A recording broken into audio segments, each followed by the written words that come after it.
15件，老夫老妻常年出游必备好物，好用不踩雷。第15名，外出上公共厕所，千万不要再这样了。现在的人都用这个一次性马桶垫了，小小一片，很好携带，拆开后直接套在坐垫上，可以避免皮肤直接接触，这样就干净卫生多了呢。第14名，反正酒店的水壶我是不敢用了，谁知道里面煮过什么款式的裤衩。现在出差旅行，我都自带一个便携式烧水壶，304不锈钢内胆，电源线隐藏在底部，差不多1瓶矿泉水的容量，按下开关很快就沸腾了，这样泡茶冲咖啡什么的就方便卫生多了。第13名，把香皂做成纸一样的薄片，这个设计就太方便了，随时随地都可以拿出一张洗手，遇水即溶，泡沫也足够丰富，洗完还有淡淡清香，出门在外不必用清水洗手了，关键随身携带，小巧又方便。第12名，出去旅游千万别洗内内，容易干，放行李箱里面还容易发臭，单独包装一次性棉内内，一般一次性内内是纸的，他们家这个是棉的，穿着舒服，平时用不着，想用的时候来不及买呀，趁活动备着。第11名，现在出门我是不会再用他们的浴巾了，因为你永远不知道它之前是被拿来擦过马桶还是臭脚丫，所以我都是用这种压缩浴巾，吸水就能膨胀，摸起来手感比家里的浴巾还要柔软，而且尺寸够大，虽然是一次性的，但是晾干以后再用10次也完全没问题。第10名，每次住酒店我都会带上这个一次性床上4件套，真空的包装，携带很方便，材质特别柔软亲肤，就算睡觉的时候不穿衣服也不用担心，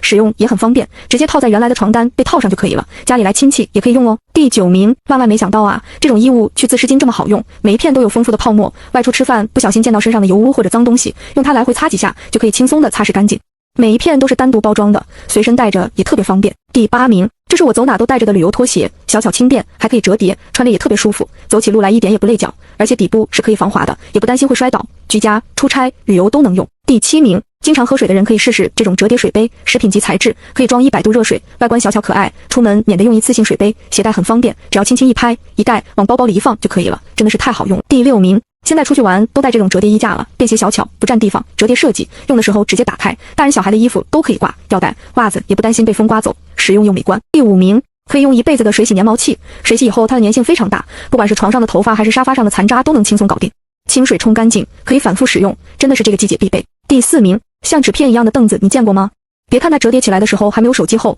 用的时候只需要一拉一按就秒变成了一个小板凳，出门旅游、野餐、钓鱼、遛娃、坐火车，带着它轻便又不占地儿，关键180斤的人坐上去稳稳当当的，这个设计可太有创意了。第3名，换季啦，家里有衣服要熨的，一定要买这个手持挂烫机，体积小，蒸汽大，1分钟就能烫好一件衣服，360度无死角熨烫、平烫、挂烫都可以，烫完的衣服就跟新买的一样，上学、出差、旅行都能用。第2名，我猜你一定想不到，现在的手机支架都这么高级了，高度角度都能任意调节，合上支架，拉开连杆就是个自拍杆，抠下蓝牙开关，打开支架右秒变落地杆，收缩起来，体积小巧，放包里不占空间。第1名，现在的指甲刀套餐是越来越符合年轻人的审美了，设计也太好看了，打开里面有一个套耳勺，一个搓条，一个指甲剪，这个指甲剪是防飞溅的，里面自带收纳仓，剪掉的指甲直接倒出来，不会溅得满地都是，剪完可以直接用搓条抛光，外件是小巧便携，出门的时候直接装包里，方便还上档次。